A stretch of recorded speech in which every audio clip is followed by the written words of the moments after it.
స్తుతించేదను అంటున్నాడు. ఎందుకైనా పూర్ణ హృదయంతో స్తుతించాలంటున్నాడు?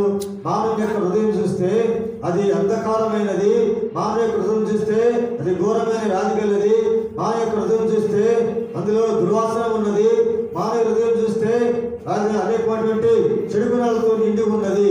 అయితే ఈ భక్తుడు అంటున్నాడు, నా పూర్ణ హృదయముతో నేను యెహోవాను స్తుతించెదను అంటున్నాడు. కాబట్టి ఎందుకైనా పూర్ణ హృదయంతో యెహోవాను స్తుతించరా అంటున్నాడు అంటే చూద్దామా. మొదటి సమూయేలు రాసిన గ్రంథము, సమూయేలు రాసిన మొదటి గ్రంథము 12వ అధ్యాయము 24వ వచనం చదువుకుంటాం. మొదటి రాసిన సమూయేలు గ్రంథము 12వ అధ్యాయము. ఆయన మీ కొరకు ఎన్ని గొప్ప కార్యాలు చేసినో అది మీరు తలంచుకొని మీరు యెహోవా యందు భయభక్తులు కలిగి నిష్కపటులై పూర్ణ హృదయముతో ఆయనను సేవించుటకు అసఖ్యము అంటున్నాడు. ఏమంటే ఇక్కడ ఏమనుకుంటున్నాడంటే, యెహోవా యందు భయభక్తులు కలిగి నిష్కపటులై పూర్ణ హృదయముతో ఆయనను సేవించుడి అంటున్నాడు. ఎందుకంటే ఆయన మీ పట్ల నీ కొరకు ఎన్నో గొప్ప కార్యాలు చేసినటువంటి వాడిగా ఉంటున్నాడు. ఎన్ని గొప్ప కార్యాలంటే అన్ని వర్ణించలేం. ఏమంటే మనం సాక్ష్యం చెప్పమంటే, అయ్యా నాకు ఈ 2023 సంవత్సరంలో ఎన్నో గొప్ప కార్యాలు చేసినాడు అయ్యా, అన్ని అపాయాలు తప్పించినాడు, రోగాలకు పోతే మరి దాటు నయం కదంటే ఆ రోగాన్ని దేవుడు తగ్గించినాడు అని చెప్పని ఎన్నో రకాలుగా మనము మరి మన దేవుని యొక్క గొప్ప కార్యాలను వివరించే వారిగా ఉంటాం.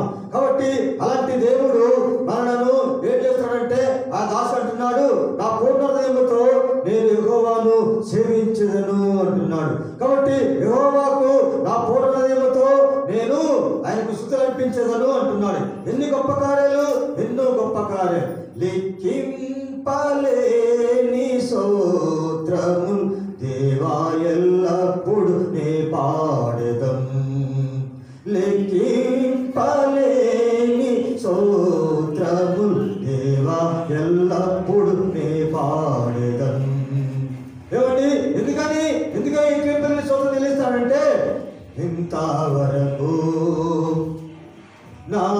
నా బ్రతుకులో, ఇంతవరకు నా బ్రతుకులో నీవు చేసిన మేలుకై, ఇంతవరకు నా పట్ల చేసినటువంటి మేలుకై నేను ఎన్నో స్తోత్రములు నీకు చెల్లించాలి. ఎందుకంటే ఎన్నో గొప్ప కార్యాలు నా పట్ల చేసినటువంటి వాడిగా ఉన్నావు కాబట్టి ప్రభువా నేను నిన్ను ఆరాధించడానికి బదులైన ఉంటున్నానని ఆ యొక్క భక్తుడు పూర్ణ హృదయంతో మరి ఆరాధించినటువంటి వాడిగా ఉంటున్నాడు. అందుకని చూస్తాము చూడండి, నిర్మాకాండము 14వ అధ్యాయము 31వ వచనం చదువుకుంటాం.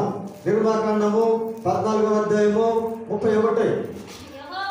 యెహోవా ఐగుప్తులకు చేసిన గొప్ప కార్యము ఇశ్రాయేలు చూసిరి కనుక ఆ ప్రజలకు యెహోవాకు భయపడి యెహోవా యందు ఆయన సేవకుడైన మోసే యందును నమ్మకముంచిరి.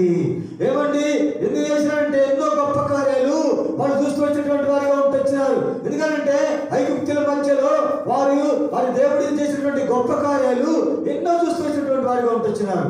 మన పట్ల కూడా ఎన్నో గొప్ప కార్యాలు చేస్తూ వచ్చినాడు. అందుకనే బైబిల్ రాసిన పత్రికల్లో మరి 2:12 రాయబడుతూ వచ్చింది. కాబట్టి మీరు చూడండి ఆ మాట, ఆ కాలమందు మీరు ఇశ్రాయేలుతో సంపూర్ణ కాకున్నప్పుడుగా చదవండి ఆ మాట చూద్దాం. బైబిల్ రాసిన పత్రిక 2వ అధ్యాయము 12వ వచనం. ఆ కాలమందు ఇశ్రాయేలు సహపరులు కాక పరదేశులను, వాగ్దాన నిబంధన లేని పరిజనులను, నిరీక్షణ లేని వారును, లోకమందు దేవుడు లేని వారునై ఉండి క్రీస్తు దూరత్తులై ఉంటిని మీరు జ్ఞాపకం చేసుకొనుడి. అయినను మునుపు దూరత్తులైన మీరు ఇప్పుడు క్రీస్తుని యేసునందు క్రీస్తు రక్తము వలన సమీపస్తులై ఉన్నారు అంటున్నాడు. ఏమండి ఆ కాలంలో మనం కూడా ఇశ్రాయేలుతో సహపరులుగా వారము, అయితే దేవుడి లేనటువంటి ప్రజలుగా ఉంటూ వచ్చినాము, దేవునికి దూరస్తులుగా ఉన్నటువంటి వారిగా ఉంటూ వచ్చినాము. అయితే మనం పరదేశులమని మనం జ్ఞాపకం చేసుకొని ఆయనను దేవాతి దేవుడు తన యొక్క క్రీస్తు యొక్క రక్తం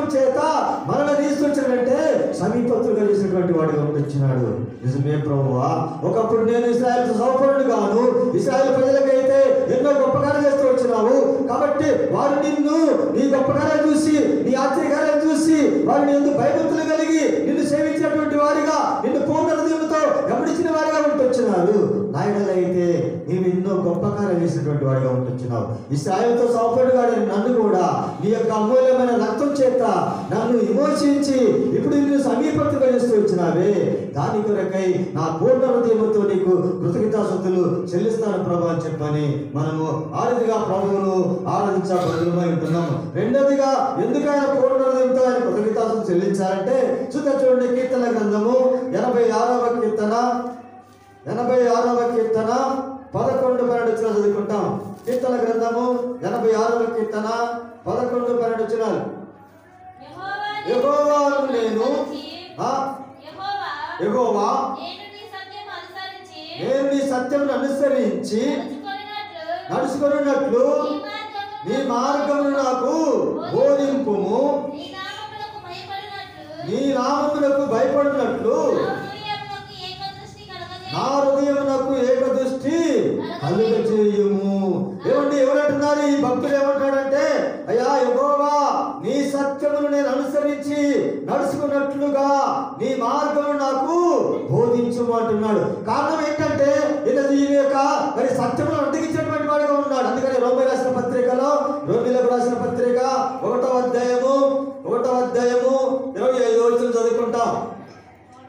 రోమీయులకు రాసిన పత్రిక, అట్టివారు దేవుని సత్యమును అసత్యములకు మార్చి సృష్టికర్తకు బదులుగా సృష్టమును పూజించిరి. అవునండి, ఒకప్పుడు మనం ఏం చేస్తూ వచ్చినామంటే ఈ దేవుడు సత్యదేవుడైన దేవుణ్ణి మనం అడ్డగించి సృష్టికర్తకు బదులుగా ఈ లోకములో సృష్టిని అంతటిని బోధించిన వారిగా ఉంటున్నాం. మనకు గడపడినటువంటి వాటి అన్నింటినీ అక్కడే చూద్దాం. అక్కడ రోమీయులకు రాసిన పత్రికలో 1వ అధ్యాయంలో 23వ వచనం. రోమీయులకు రాసిన పత్రిక 1వ అధ్యాయం, వారు అతిశయుడగు దేవుని మహిమను చేయమకు మనుషుల యొక్కయు పక్షుల యొక్కయు చతుష్పాద జంతువుల యొక్కయు పురుగుల యొక్కయు ప్రతిమా స్వరూపములుగా మార్చి వాటిని పూజించిరి. ఏమండి, వాటిని మనము పూజించిన వారిగా ఉంటున్నాం. ఈ లోకంలో దేవుళ్ళను దేవతలుగా చేసుకొని వాటిని మనం ఆరాధించినటువంటి వారిగా ఉంటున్నాము. అన్నిటికంటే నీ హృదయంలో నీ ధనమే యొక్క దేవతగా, నీ భర్తే నీకు దేవతగా, నీ యొక్క మరి భార్య యొక్క దేవతగా, నీకు కుమారుని దేవతగా, అంటే ఇది రకరకాలైనటువంటి దేవతలుగా పెట్టుకొని వాటిని మనం ఆరాధించినటువంటి వారిగా ఉంటున్నాము. అయితే సృష్టికర్త దేవాతి దేవుణ్ణి సత్యమును అడ్డగించి మనం ఏం చేస్తూ వచ్చినామంట, మనం చేస్తూ వచ్చినటువంటి వారిగా ఉంటున్నాము.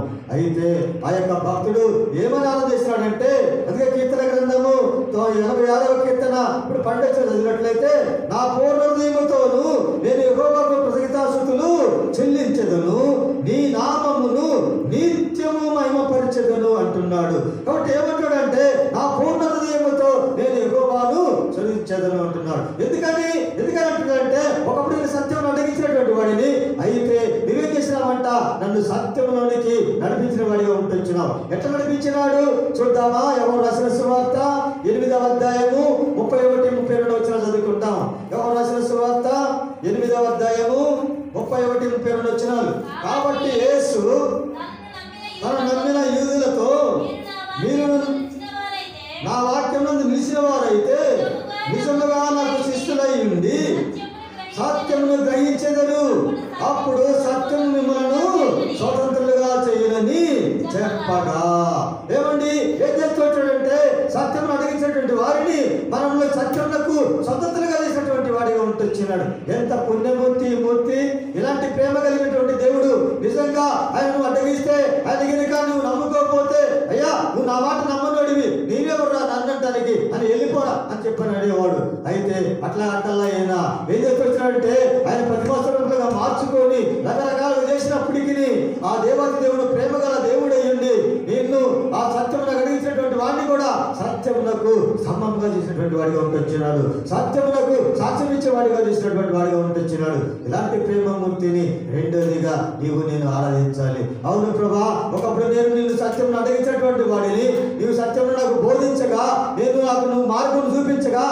నేనే మార్గమును, నేనే సత్యమును, జీవమునని ఆ మార్గమును నాకు చూపించగా, దీనిలోనికి నువ్వు చూపించిన దాన్ని బట్టే నా పూర్ణ హృదయముతో నేను యెహోవాకు కృతజ్ఞతాస్తుతులు చెల్లిస్తాను ప్రభువా.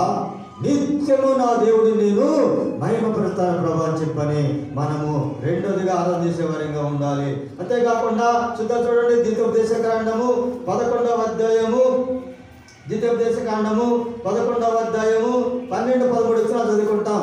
ద్వితీయోపదేశకాండము 11వ అధ్యాయము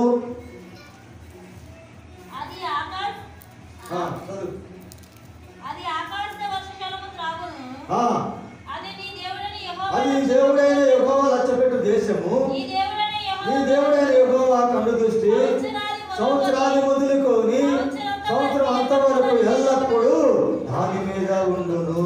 కాబట్టి నీ పూర్ణాత్మతోను నీ దేవుడైన యెహోవాను ప్రేమించి ఆయనను సేవింపవలెనని నేను